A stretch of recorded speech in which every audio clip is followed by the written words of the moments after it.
Hello and welcome to 2 Minute Drill. I'm Michael Rochman. With the new front office and staff, the Minnesota Vikings are desperate to get things turned around and get back to playoffs, and they need a good draft to get them there. So let's take a look back at the players they selected in this year's draft. With the 32nd pick, the Vikings grabbed Cine, safety out of Georgia. While the Vikings safety unit is already pretty good, Harrison Smith is getting up there in age. I didn't love the choice to trade back for such a small price, but Cine should be a dependable long-term talent to pair with Cameron Bynum. With the 42nd pick, the Vikings grabbed Andrew Booth Jr., cornerback out of Clemson.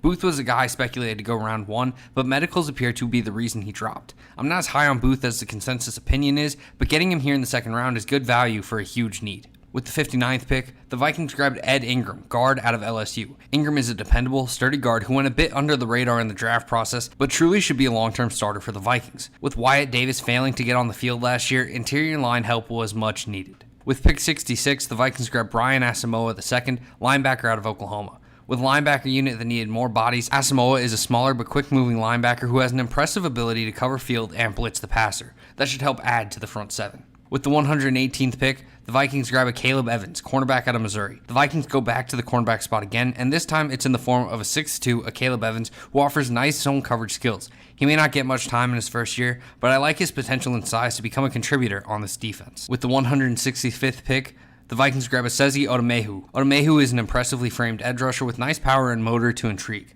Vikings solve their edge issue adding Vederian Smith this offseason, but depth to compete with some of the younger guys on this roster should strengthen the team as a whole. With the 169th pick, the Vikings grab Chandler, running back out of North Carolina. Chandler is a speedy back to mix into their backfield rotation, and while he may be behind some good backs on the depth chart, he could work his way into the rotation if Cook misses time again. With the 184th pick, the Vikings grab Vederian Lowe, offensive tackle out of Illinois. Lowe is a versatile lineman who brings 52 games of starting experience and quality size to the Vikings line.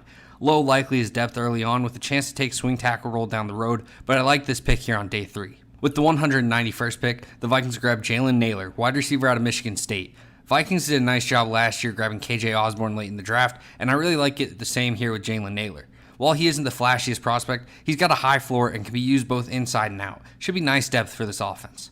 And with the last pick at number 227, the Vikings grabbed Nick Muse, tight end out of South Carolina. Muse was a fun, underrated tight end prospect in my opinion, and he's well-rounded as they come. This Vikings offense still has a tight end room to figure out. Don't be shocked if Muse sticks around. All in all, the Vikings did a pretty good job this offseason strengthening their roster, and I really like this draft for them. While it's not the most flashy of classes, it's still one that is very impressive, and for me, it gets a B. And that's the 2 Minute Drill.